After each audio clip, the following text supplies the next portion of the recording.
Evangelho de Jesus Cristo segundo Mateus. Naquele tempo, disse Jesus aos seus discípulos: Não julgueis e não sereis julgados, pois vós sereis julgados com o mesmo julgamento com que julgardes, e sereis medidos com a mesma medida com que medirdes.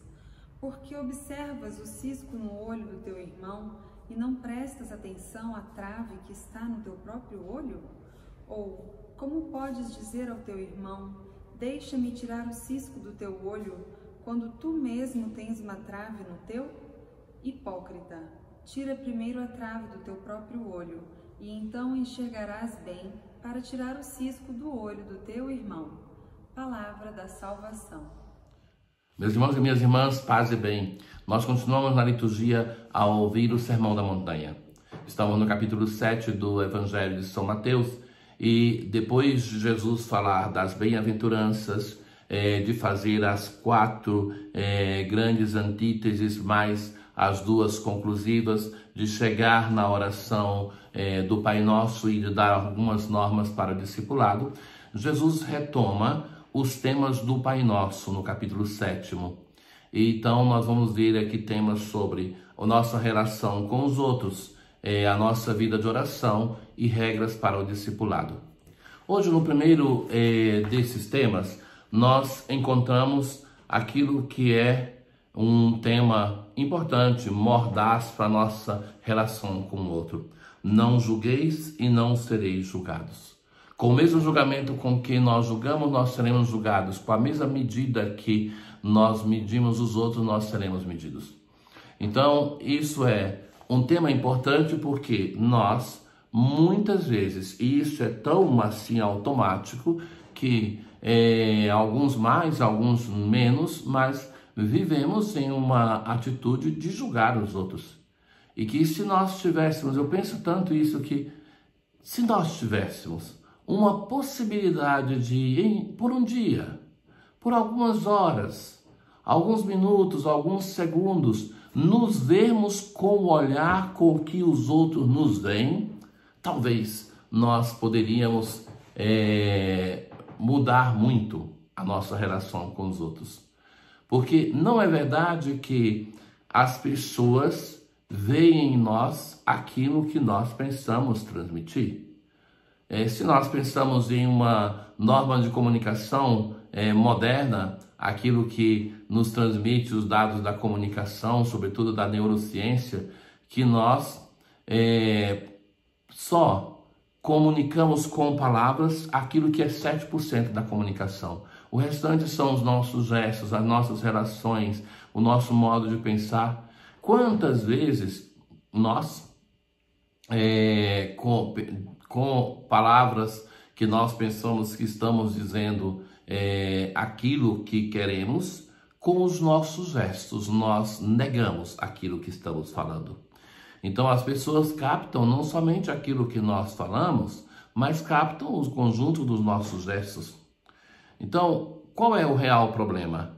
Que nós, primeiramente, somos muito misericordiosos conosco mesmos e tantas vezes somos pouco misericordiosos com os outros.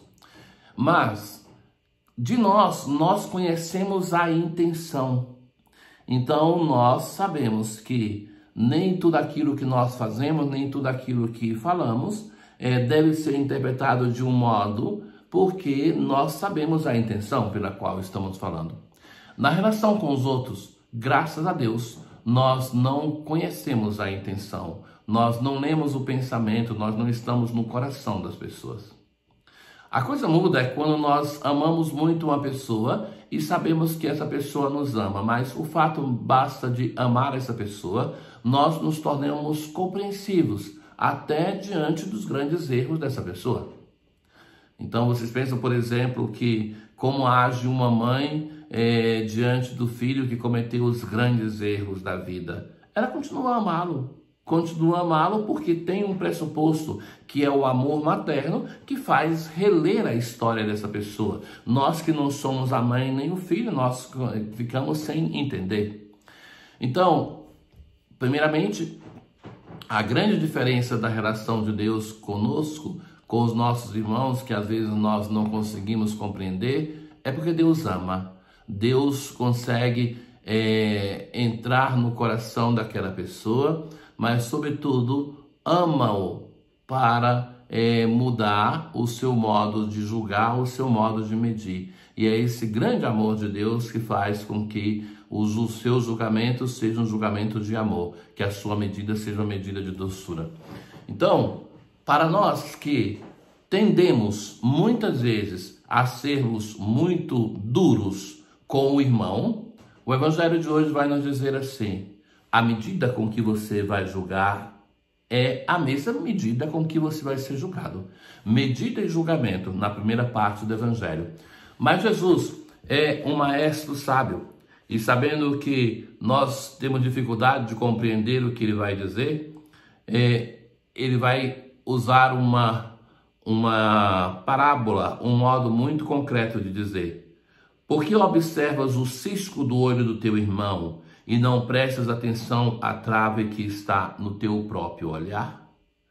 Olha bem que a comparação é muito dura, porque ele vai dizer assim: para nós que nos incomodamos com o erro do nosso irmão e pouco com o nosso erro, Jesus vai dizer assim: olha, aquilo do olho do teu irmão é só um cisco, do teu olho é uma trave. Então, para ajudar o teu irmão, para ver o que ele está tendo, para entrar na sua vida, no seu coração, primeiro você tem que remover uma trave do teu próprio olho. Primeiro remove essa trave, depois vai ajudar o teu irmão a tirar um cisco. O que quer dizer tudo isso? Quer dizer que nós, a primeira parte do Evangelho já alertava sobre isso, devemos mudar o nosso critério relacional com o nosso irmão. Devemos entender que nós não estamos aqui para julgar e para medir o outro, mas que o meu irmão não só não deve ser medido e julgado por mim, mas o Evangelho vai dizer assim: olha, o erro dele é muito menor do que o teu. Ele tem um cisco, você tem uma trave. Mas que nós, com a nossa parcimônia, com a nossa incapacidade também, muitas vezes, de misericórdia, de amor em relação ao outro, nós começamos a sobrevalorizar o defeito dos outros e subvalorizar o nosso. Então o do outro se torna muito grande, se torna uma trave e o nosso um cisco. E Jesus inverte isso. Não, o cisco está no olho do teu irmão, a trave está no teu. Então, a primeira questão é aquela de não julgar. A segunda questão, meus caros, é aquilo que, uma vez também São Francisco vai dizer em uma carta ao ministro, que o Evangelho escutado por nós deve, sobretudo, ser escutado para transformar a minha vida. Muitos de nós ainda estamos escutando o Evangelho para que o meu marido seja melhor, para que a minha mulher seja melhor, para que meus filhos sejam melhores, para que os meus pais sejam melhores, para que a minha comunidade se converta, para que a minha paróquia seja melhor, para que o meu grupo seja melhor. O Evangelho deve ser escutado para que eu seja melhor. É esse. O Evangelho, e até mesmo aquilo que eu digo, o escutador mais próximo sou eu mesmo. Então, o Evangelho deve ser escutado primeiramente por mim. E a partir dessa transformação na minha vida e no meu coração, se a pessoa que está ao meu lado, a pessoa que me encontra, quer também se transformar, eu posso ajudar com o meu testemunho, posso ajudar com o meu empenho em viver o Evangelho. Então hoje o Evangelho nos convida a isso, a darmos atenção a nós mesmos, a eliminarmos as traves do nosso olho, porque essa é a possibilidade para que nós possamos testemunhar e ajudar os nossos irmãos. Um bom dia para todos vocês. O Senhor esteja convosco, Ele está no meio de nós. Abençoe-vos o Deus Todo-Poderoso, o Pai, o Filho e o Espírito Santo. Paz.